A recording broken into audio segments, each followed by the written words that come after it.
Assalamualaikum warahmatullahi wabarakatuh. Kalau kamu berencana ingin beli Oppo A17, kamu wajib banget tonton video ini sampai akhir.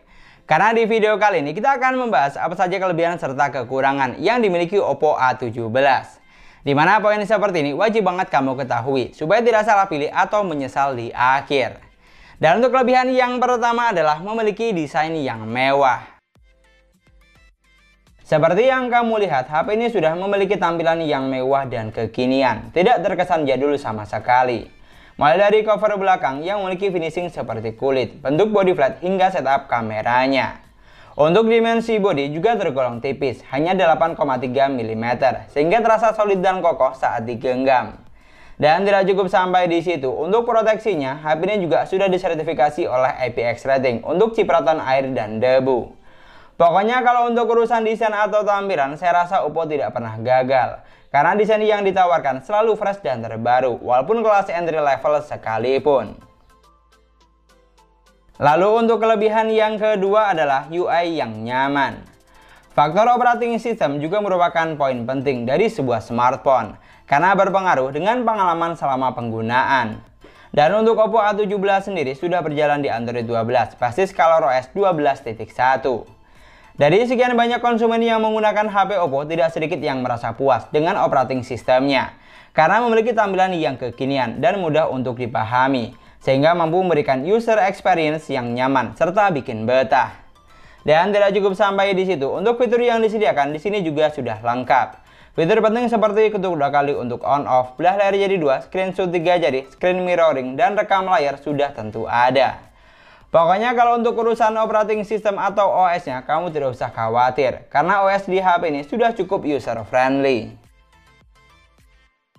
Dan untuk kelebihan yang ketiga yaitu layar cakep memanjakan mata. Dari angka di atas kertas, resolusi yang digunakan HP ini memang tidak tinggi, hanya SD+, 720x1612 pixel. Panel IPS LCD, refresh rate 60 Hz. Tapi kalau untuk saturasi warna di sini sudah cukup bagus di kelas harganya, terlihat fresh dan tajam. Karena sudah didukung dengan A-Care yang memiliki tingkat DCI P3 100%. Sehingga saturasi yang dihasilkan lebih kaya akan warna, walaupun hanya menggunakan resolusi SD+. Pokoknya tidak kalah jika dibandingkan dengan layar Full HD+ untuk harga setara. Dan yang paling penting, layarnya ini juga terasa nyaman untuk digunakan berbagai kebutuhan. Itulah tadi 3 poin kelebihan dari Oppo A17 yang harus kamu ketahui sebelum membelinya. Sekarang kita akan bahas apa saja kekurangan yang dimiliki HP ini. Dan untuk kekurangan yang pertama adalah masih menggunakan chipset kentang. Untuk dapur pacunya, HP ini dibekali dengan kapasitas 4/64 GB. Masih cukup wajar menurut saya untuk kelas harga 2,1 juta. Tapi yang sangat disayangkan, chipset yang digunakan kurang powerful, hanya MediaTek Helio G35 octa-core 1,8 GHz, fabrikasi 12 nanometer, yang mampu menghasilkan skor Geekbench 5 di angka 167 dan 899 poin. Sedangkan untuk skor Antutu hanya tembus di angka 109 ribuan. Jadi bisa dipastikan kalau HP ini tidak dibekali dengan spesifikasi yang gahar atau chipset ngebut, terbukti dari skor yang tidak tinggi saat pengujian. Jujur sangat disayangkan pastinya, mengingat HP ini dijual dengan harga 2 jutaan. Tapi SoC yang digunakan masih seri lawas, tidak ada peningkatan dari seri sebelumnya. Lalu untuk kekurangan yang kedua adalah masih menggunakan port micro USB. Untuk port chargernya di sini malah downgrade karena menggunakan port micro USB. Padahal Oppo A16 seri pendahulunya sudah menggunakan USB Type-C. Mungkin untuk poin ini bagi sebagian orang tidak jadi masalah. Tapi yang harus kamu ingat, untuk kecepatan chargingnya, HP ini hanya dibekali dengan kecepatan 10 Watt. Yang dimana charging selama 1 jam baterainya hanya bertambah sekitar 40%. Charging 2 jam bertambah 73%. Dan ternyata butuh waktu sekitar 2 jam 56 menit untuk isi daya dari 18 sampai full 100% dengan kondisi data off. Artinya di sini butuh waktu lebih dari 3 jam untuk isi daya dari 1 sampai full 100%, sangat memakan waktu. Padahal para kompetitornya dengan harga setara sudah menggunakan port USB Type-C dan support fast charging hingga 18 Watt. Tapi sayangnya di Oppo A17 ini tidak demikian. Dan untuk kekurangan yang ketiga adalah performa kurang bisa diandalkan. Karena chipset yang digunakan tergolong kentang, alhasil untuk performanya juga kurang bisa diandalkan. Terutama untuk kebutuhan main game online atau penggunaan berat. Dan cocoknya hanya untuk pemakan kasual atau santai saja. Yang penting komunikasi lancar, sosmed jalan terus, nonton film atau game yang ringan. Karena memang jenis chipset yang digunakan masih kelas entry level.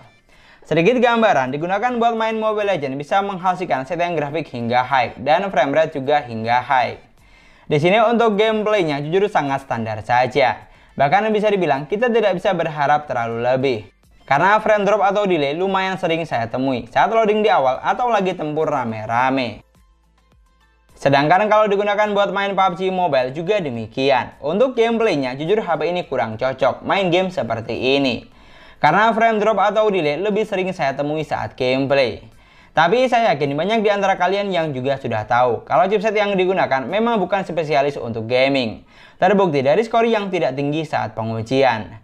Jadi saya harap sebelum kamu beli pastikan sudah tahu poin ini. Jangan sampai menyesal atau ngedumel di akhir.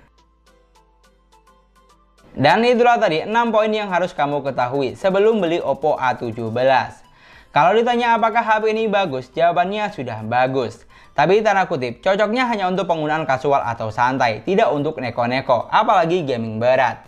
Jadi yang paling terpenting, sebelum beli, pastikan sudah disesuaikan terlebih dahulu dengan kebutuhan kamu buat apa. Di sini untuk sektor spesifikasi, HP ini memang tidak gahar sama sekali. Tapi percayalah, di toko offline HP ini banyak terjual karena ada genjutsu dari salesnya. Oh ya, supaya tidak salah paham, kamu juga wajib banget tonton video review lengkapnya untuk mengetahui hasil kamera, baterai tes, dan yang lain. Karena di sini kita hanya bahas poin-poin intinya saja yang masuk dalam kelebihan dan kekurangan. Di sini yang harus kamu ingat, tidak ada produk yang sempurna, yang ada hanyalah produk yang cocok buat kamu.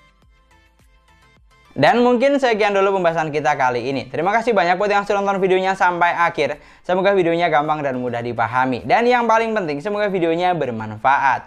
Jangan lupa like dan komen videonya. Jangan lupa juga subscribe channel sesuai harga. Kita ketemu lagi di video selanjutnya. Assalamualaikum warahmatullahi wabarakatuh.